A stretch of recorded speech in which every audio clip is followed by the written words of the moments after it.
Hey everyone, welcome back to the channel and welcome to a new day. So it is it's Friday afternoon, and this is going to be a vlog about how we became low income. As I said in another video, I received an email asking about that, and so I wanted to take some time to explain how we became low income, how we lived through it at the beginning and now. So that's what I'm going to talk about in this vlog. So before we get started on when we became low income and how we became low income, I want to do a backstory because that's going to be a major factor in our low income life. Okay, so I'll first say we became low income in 2020 when everything happened, but it didn't happen how you might think it happened. So just remember 2020, when everything happened, is when we became low income.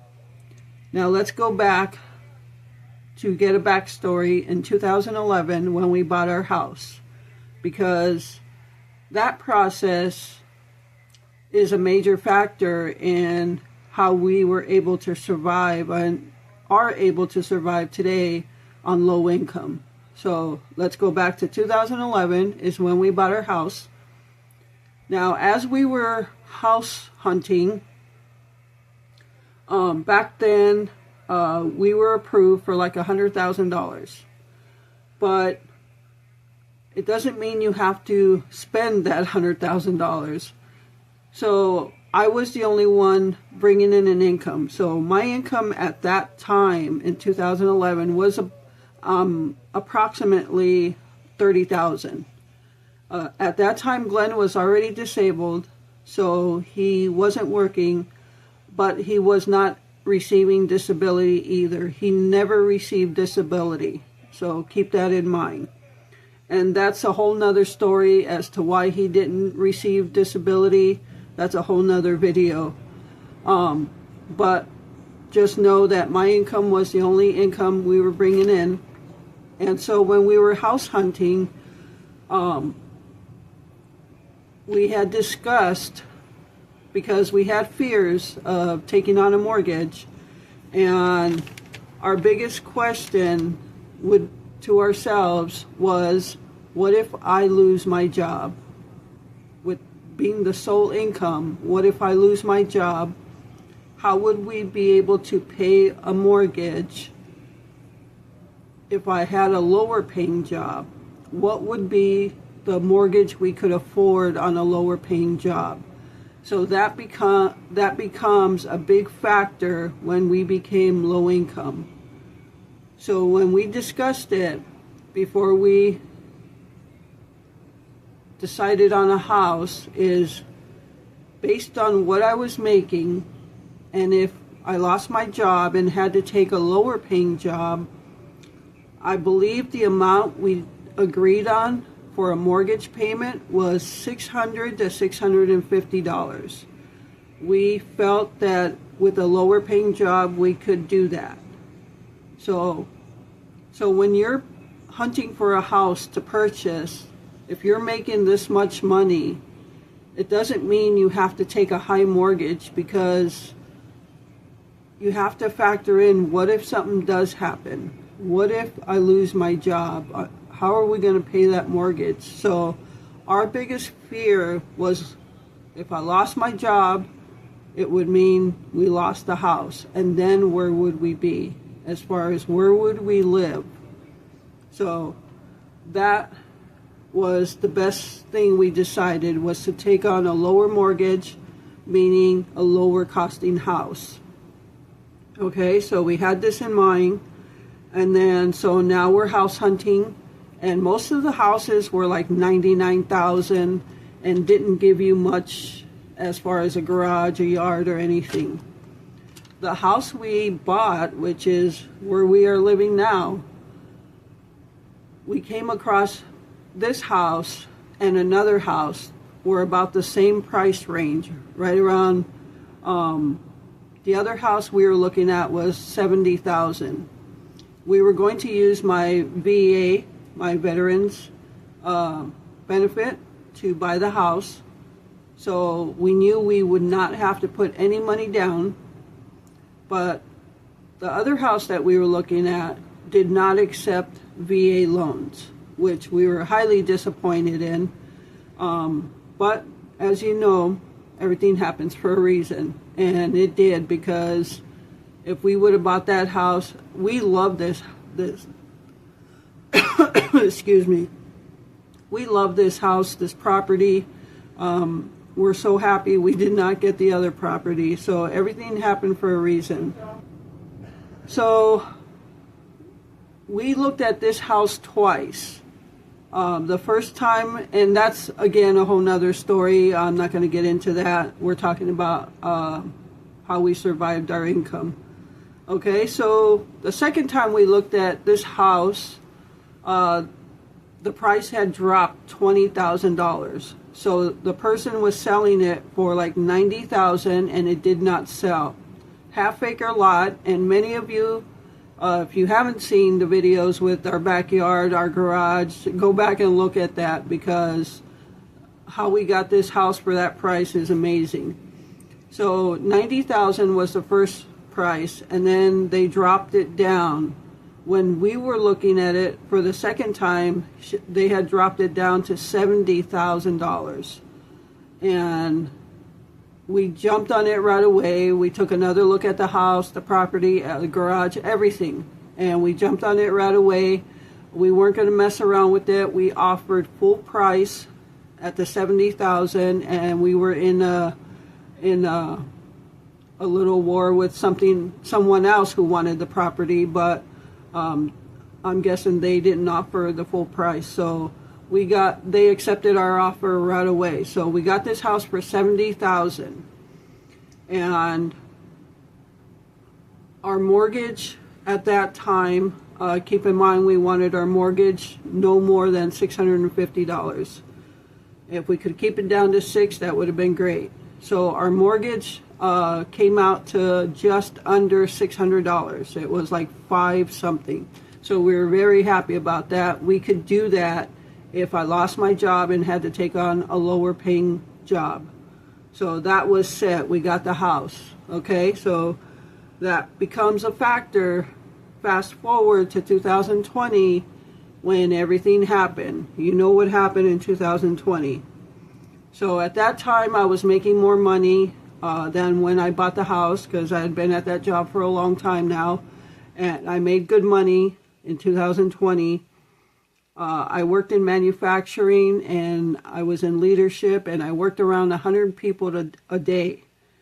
And going to the health side of this, because I worked around so many people, anytime I got sick and brought it home, Glenn's health was already, his immune system was already weak. Anything I caught, he caught 10 times worse, and he would be down for a month. So I'm just looking at the kitties, what they're doing. So keep that in mind. And at that time, I was actually already the caregiver. I was doing everything in the house, inside the house, outside the house, the cooking, everything, projects, everything, on top of my full-time job. So when this happened in 2020, I'm looking at my notes here so I don't forget to say anything. Like I said, his immune system was shot, and he no longer had his insurance, because what did you have, babe? Badger Care or Medicare? Medicare. Yeah, I think he had Medicare, whatever it was. And once he was eligible to take early Social Security because of his age, his monthly check for Social Security was $12 over the Medicare limit, so they cut off his insurance like cold turkey. Like, just like that, all his medications were gone, everything was gone. He no longer had insurance. So just being in fear of me bringing home the C word. We were more in fear of what it would do to him. We honestly didn't think he would survive that if he did contract it. So I had 3 weeks of vacation time on the books, and he just said, take your vacation, come home, and we'll figure it out. So that's what I did. I used all my vacation when this all first happened, because it was the unknown at that point. So the morning I was supposed to go back to work after 3 weeks of staying home, we were still discussing and unsure if I was going back to work because it was still going on. People at work were getting sick from this, and it was actually time to go. It was supposed to be, I have to walk out the door. I was supposed to walk out the door already. It was time to go to work, and we were still not sure. So we just finally, we just finally decided I'm not going back. Up to the last minute, I am not going back. So at that moment, we cut out. So at this time, I'm making more money at work. I think my last year of work, I made $54,000. And Glenn, at that time, his Social Security was approximately $14,000 a year. So at that time, we're bringing in about $64,000 to $68,000 together. So we're doing pretty well. So in that minute, we decided that I was not going back to work. We just cut out approximately $54,000 out of our income, just like that. So in hindsight, you could say it was our choice, but we did it for health reasons. So now we're just living off of Glenn's Social Security, and we could pay the mortgage. There wouldn't be much left. Basically, we could pay the bills, and that's it, to keep the house afloat. And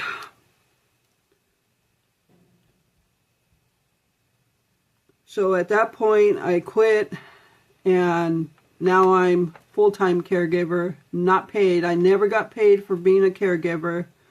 And it all had to do with, as I said, Glenn never received disability, and all that just kind of tied in together as me not being paid. So again, whole nother video. Okay, so now we're down to just Glenn's Social Security. And these are some of the things we did. I'm going to go over how we survive being low income. So at that moment, the first thing we did was sought out food pantries to utilize our resources, and we went to food pantries to help us with food. And we were still buying our own food at that time and utilizing the food pantries to help us out. We got heat assistance, but heat assistance, normally our winters are November, December, 6 months. Our heat assistance covered about 2 months, so we were still paying our heat and light bill the rest of the time. We did not get food share or food stamps, whatever you want to call it. We did not receive those right away. We actually never even applied for them for, what was it, like a year or two? Wow. Yeah, it was a long time before we even applied for food stamps because we figured we don't have kids and we're going to the food pantry and we're buying a little bit of our own food. So we honestly, I guess, didn't think we would be approved for it. So if you're out there unsure, apply for it.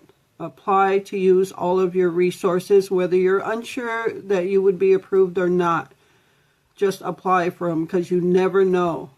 So we finally decided to apply for the food share, and we were approved. So we got some money for food. So that helped us out as well. So, but I really don't know why we didn't apply for it right away, but I'm telling you, apply right away. Besides that, I had started selling on eBay and Etsy to help us out with food and bills and whatever we needed. So I did that for a while. And then we just stopped. We cut out a lot of stuff, okay? Now, many of you know us, what we like, and you know we're nature people. We love to fish, camp, just take country drives. That was our fun. And we used to go fishing every day. We used to camp almost every week. And so it just all stopped cold turkey. So some of the things we stopped doing, we cut out country drives. We cut out fishing unless it was just local here in town. We cut out camping.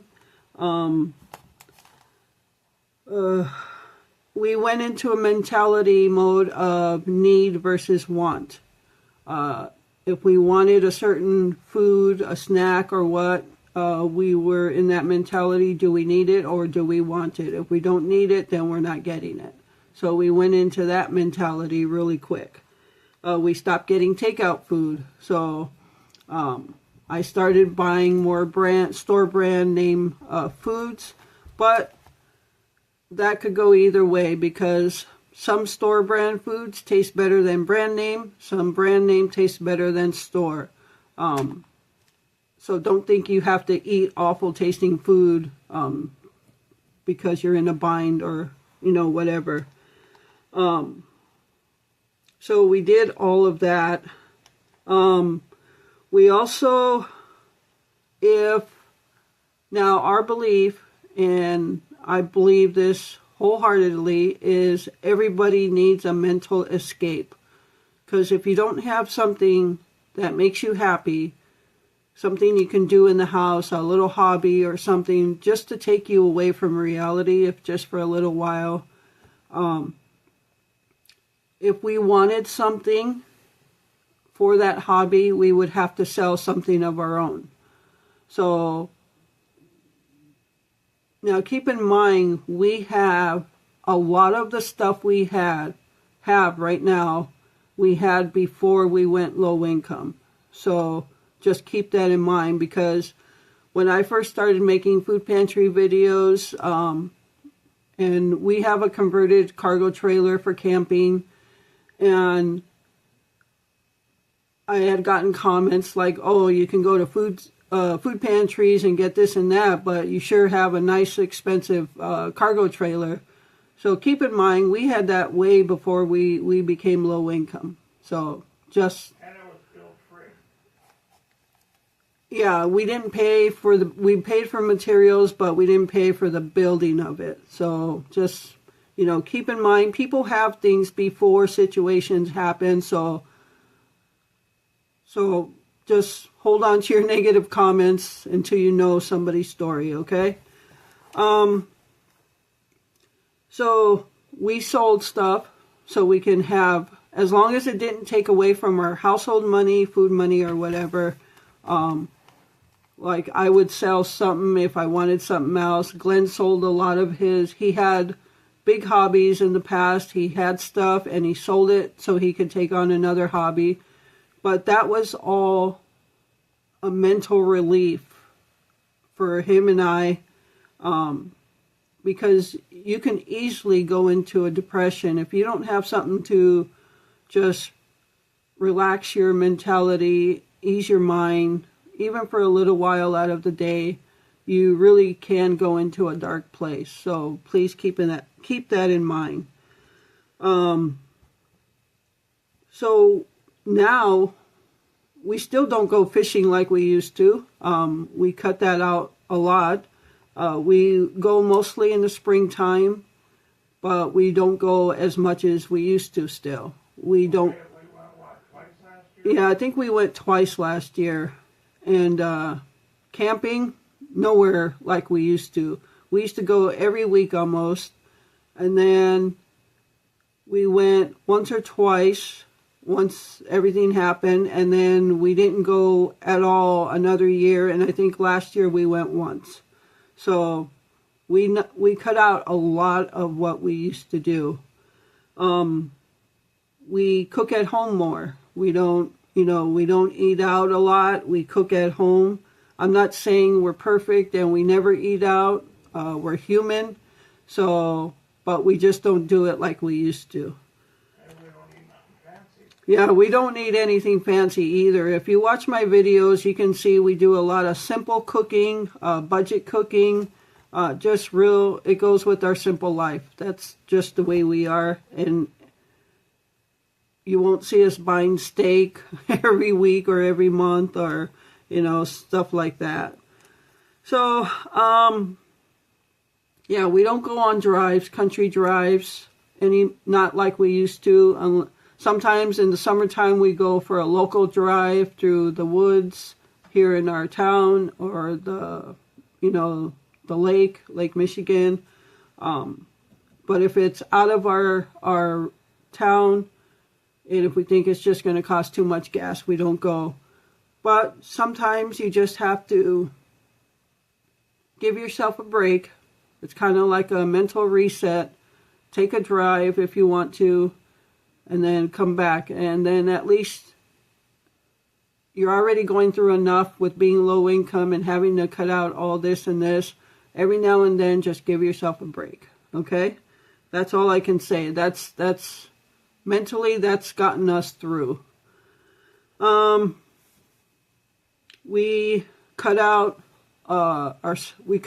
our cell phone bills. We used to have Verizon, and so we cut that out right away, and we went to TracFone, and Glenn still has TracFone. I have Visible, which is still I'm only paying $17 a month for unlimited talk, text, and data. We have cheap cell phones. We don't buy anything now. When I was working, I used to buy a new cell phone every single year for my birthday. I haven't done that since. So we held on to the same cell phones for 5 years until they started not working right.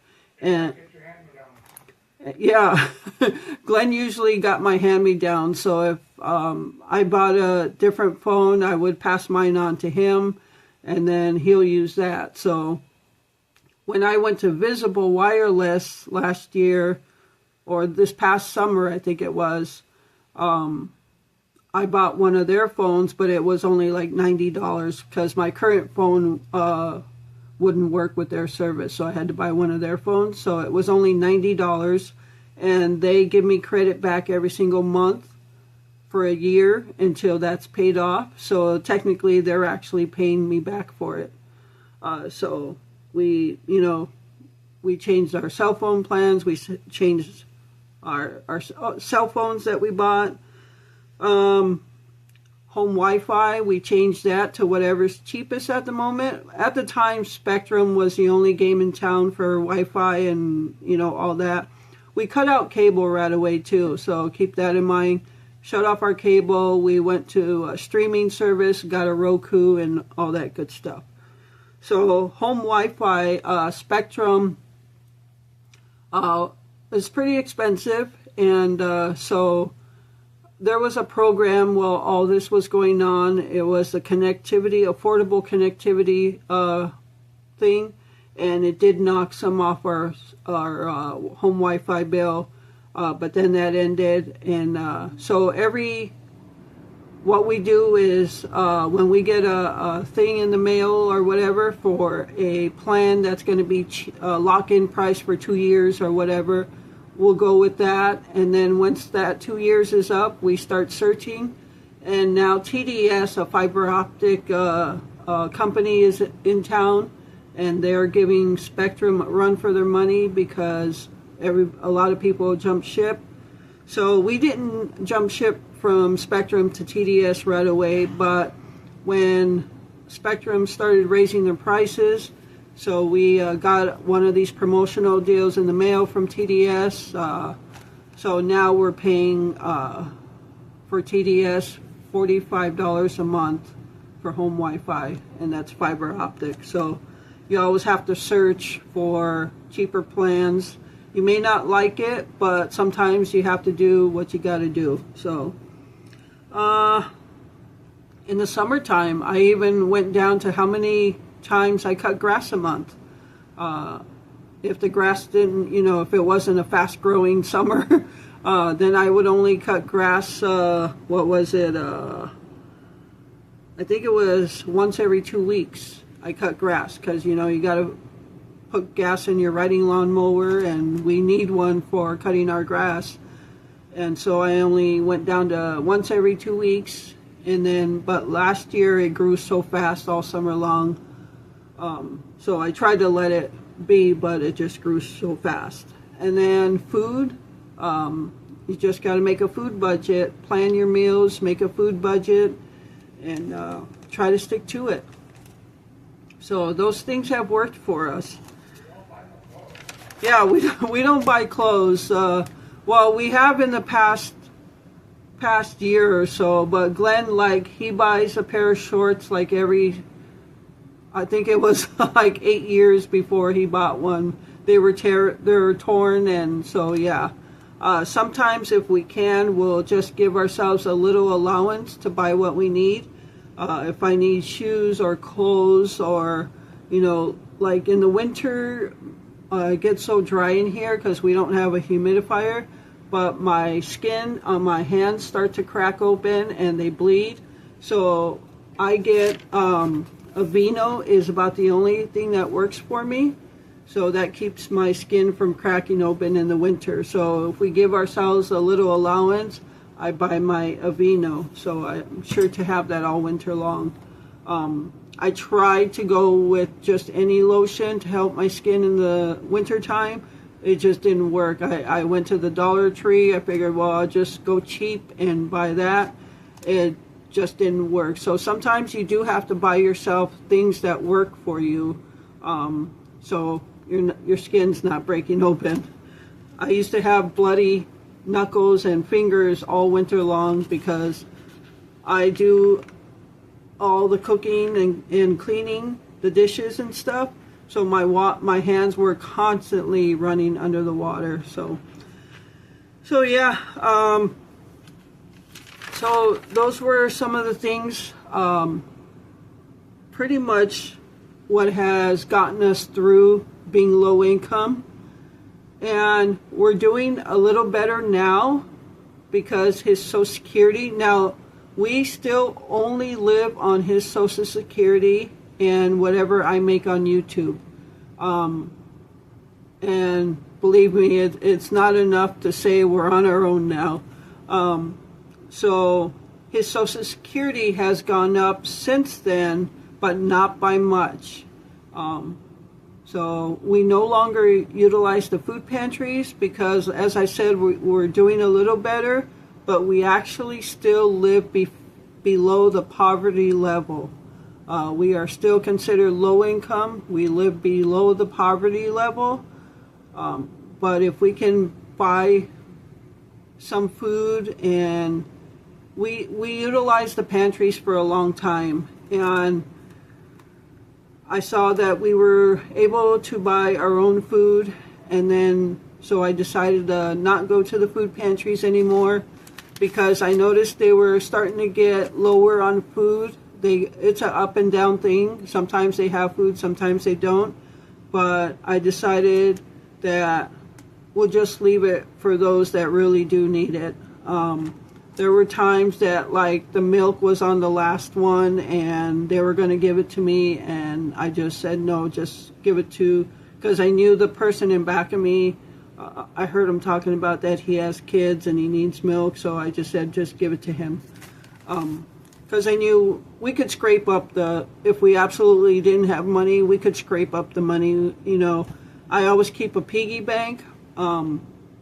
If we paid for stuff in cash, any change that we got, whether it's a dollar bill or, silver change, pennies, whatever, I keep a piggy bank and I always throw it in there. And it has helped us on some days that we didn't have money and we needed something. So I remember years back, but keep in mind that's when I was working.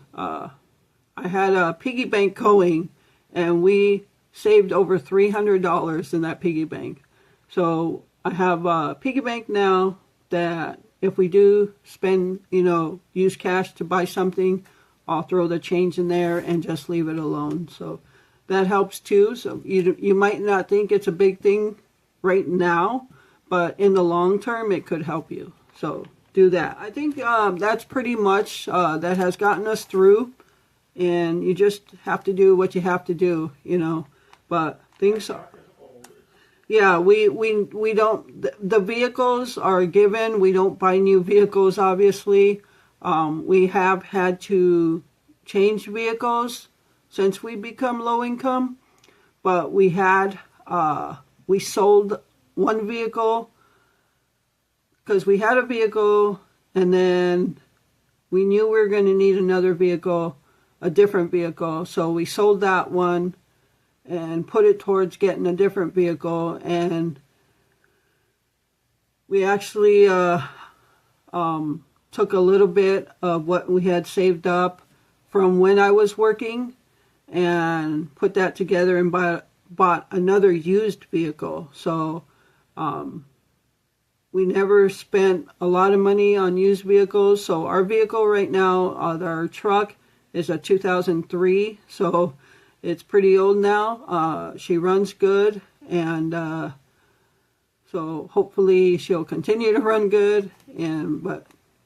But yeah, we don't look to. 200,000 miles? Yeah, no, just under. It's got just under 200,000 miles. It's about 180 maybe.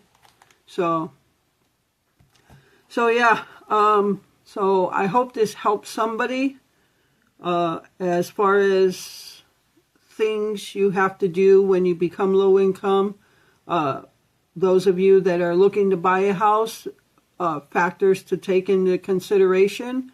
What are you going to be able to afford for a mortgage if something happens? I know a lot of people don't take that into consideration, but you have to, because like I said, our biggest fear was if we bought a house and I lost my job, we didn't want to have to lose our house either, because then we would not know where to go. So take. This was still a big scare because we only were paying $200. Yeah, before we bought this house, our rent, we lived in a dive. We had a slumlord, and our rent was only $210 a month. So for us to go from $210 to, at that time, just under $600 was a big scare for us, especially because we only had one income. So now our mortgage hasn't gone up much more. Again, I used a VA loan, and it's only gone up because our escrow goes up, if taxes go up.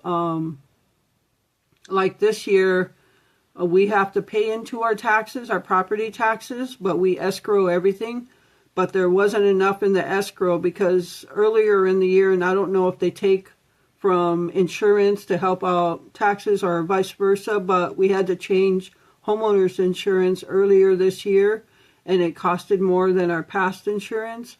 So they had, I don't know if they had to take from property escrow, but this is the first year we have to pay into our escrow, our property taxes. I think we still got our escrow check to pay for the taxes, but we're short like $132. So we're going to take, as I said, we got heat assistance, and we just got it for this winter, this month. We get it. It covers like heat and electric, so our energy bill. So this was the first month we got it for our energy bill, and so since we didn't have to pay that, we're going to use that money to cover the property taxes we have to pay into. So yeah, but our mortgage, like I said, hasn't gone up much more, so it's allowing us to survive on the low income, our low income life, but we are still low income and living below poverty level. But we do what we have to do to make it work. And yeah, so I hope this helps somebody out there on things to do when you're on low income. and think about factors when you're going to buy a house. As Glenn said, before I even got here, he had thousands and thousands of dollars worth of guns, RC, airplanes, cars, this and that, and he has sold pretty much all of it. And he's only gotten back into one hobby. So that's enough to keep him going for the summer, and it's important to do that because, like I said, you don't want your mental health going into a dark place, and I'm glad he has that because that keeps him going. And for me, I love birds. I feed the birds in the backyard, and the birds come to our yard, and that makes me happy to watch them. And sometimes I bring you guys videos on that because I put a bird cam out. So yeah, we learn to enjoy things here at the house, and now that we don't go to a lot of places, this is my happy place. So, what were you gonna say, babe? I remember how depressed I used to be when I didn't have nothing. Yep.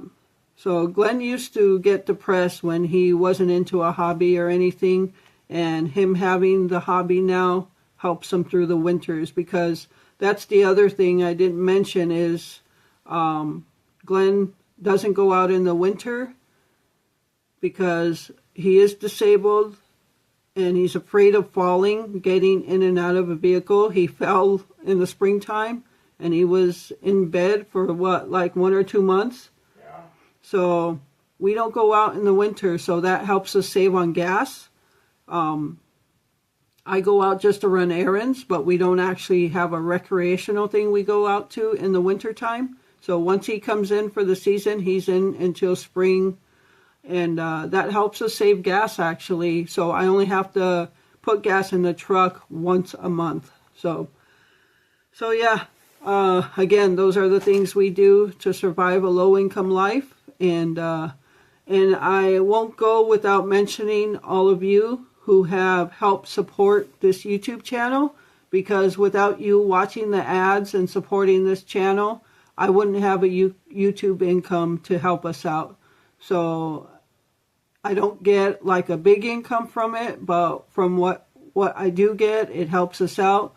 We have fur babies. We use it to buy all the fur baby food and things like that, and a little bit of food for us and what we need for the house. So thank you to all of you who support this channel, all of you that have sent donations, whether it be through Buy Me a Coffee, Patreon, PayPal, Venmo.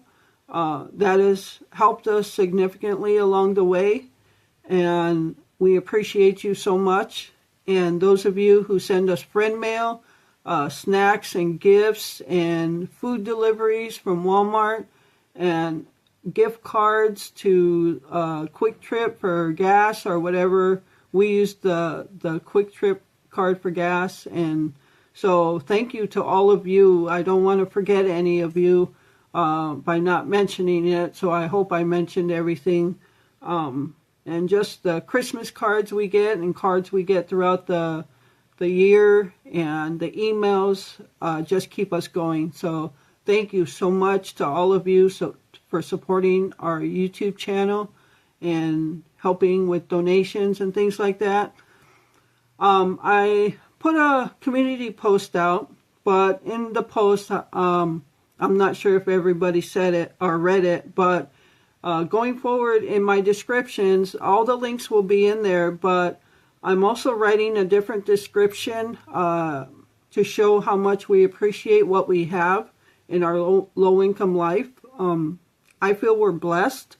Even though we're low income, we are way better off than a lot of people. So, and also I put in there, if anybody is donating, whether it's Patreon, Buy Me a Coffee, sending friend mail, sending donations, I want to send you, it's not a big something, but a little something to show my appreciation, our appreciation. So that's something I want to do now. So I want to thank Beth, who donated through Buy Me a Coffee yesterday, and I'll be sending her a little something just to show my appreciation. And so thank you, Beth, for your donation and buy me a coffee. All right, so I think I'm going to go ahead and it's already over 30 minutes now. I apologize for the long video, but I was trying to cover everything so I wouldn't have to do another video. So I hope this helped you. And thank you so much for taking time out of your day to watch my videos. I appreciate all of you and the support you give this channel. And with that, remember to live life, be good to yourself, and be good to others. Until next time.